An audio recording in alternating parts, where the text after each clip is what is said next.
നമ്മുടെ കുട്ടികളിൽ സ്ഥിരമായിട്ടുണ്ടാകുന്ന മൂക്കടപ്പ്, ജലദോഷം, തുമ്മൽ, അടിക്കടി വരുന്ന പനി, ചുമ പോലുള്ള ഇൻഫെക്ഷൻസ്, സ്ഥിരമായിട്ട് അവർ വാ തുറന്നുറങ്ങുക, കൂർക്കം വലിക്കുക എന്നിങ്ങനെയുള്ള ബുദ്ധിമുട്ടുകളുണ്ടെങ്കിൽ ഇതൊരു പരിധിവരെ അഡനോയിഡ് ഗ്രന്ഥിയുടെ വീക്കം കൊണ്ടുവരാൻ സാധ്യതയുണ്ട്.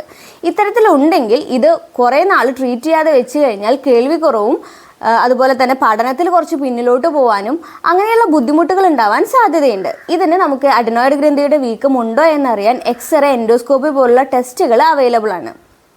സാധാരണ ഒരു 3 വയസ്സ് മുതൽ ഈ അഡനോയിഡ് ഗ്രന്ഥി വളരുകയും ഒരു 6-7 വയസ്സ് വരെ വളർന്ന് പിന്നെ ഒരു 7 വയസ്സ് മുതൽ അതിൻ്റെ വളർച്ച കുറഞ്ഞു വരികയും ഒരു 12-14 വയസ്സോടുകൂടെ ഇത് പൂർണ്ണമായിട്ട് ഇല്ലാതാവുകയും ചെയ്യുന്ന ഒരു ഗ്രന്ഥിയാണ്. അതുകൊണ്ട് തന്നെ വീക്കം ഉണ്ടെങ്കിലും നമുക്കൊരു ആയുർവേദ മരുന്നുകളുടെ ഉപയോഗം കൊണ്ട്, ഒരു ഡോക്ടറെ കൺസൾട്ട് ചെയ്തുകൊണ്ടുള്ള ഉപയോഗം കൊണ്ട് ഇത് മാറ്റിയെടുക്കാൻ സാധിക്കും. പക്ഷെ ഒരു 90% കൂടുതൽ തടസ്സമുണ്ട് എന്നുണ്ടെങ്കിൽ ഒരു സർജറിയിലേക്ക് പോകേണ്ടതായിട്ട് വരാറുണ്ട്.